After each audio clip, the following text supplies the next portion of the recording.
Jarod, je l'ai sollicité pour qu'il vienne travailler avec moi. Je savais qu'il avait ce problème d'handicap non visuel.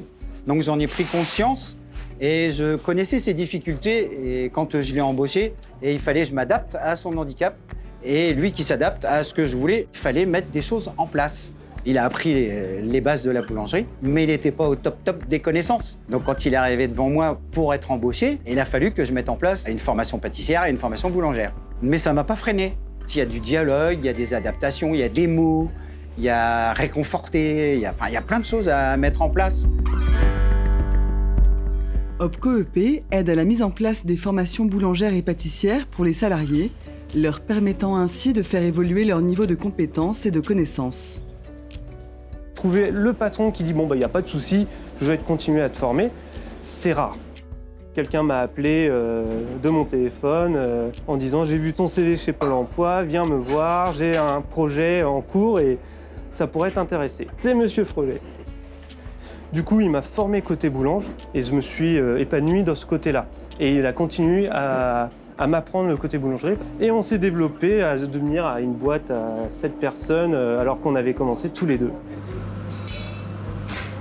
Les difficultés que j'ai, c'est, on va dire, par exemple, l'orthographe. Et après, quand c'est un peu des calculs mentaux, tout ça, du coup, je cherche moi-même mes solutions pour combler à ça, pour gagner du temps.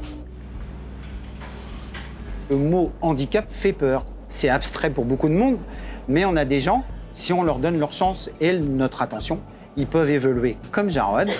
Et quand on voit que Jarod, maintenant, il a 26 ans, il est autonome, j'aurais pas parié quand il est arrivé. J'en suis fier.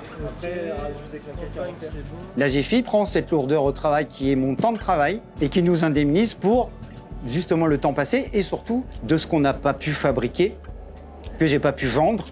Et du coup, ça m'aide à récupérer ce temps passé et cette fabrication qui n'a pas eu lieu. Mais ce qui m'intéressait le plus, c'était qu'il évolue et on verra après d'avoir ces fameux gâteaux que je ne peux pas faire. Et une fois qu'il a appris, une fois qu'il est autonome, j'ai pu agrandir ma quantité de gâteaux.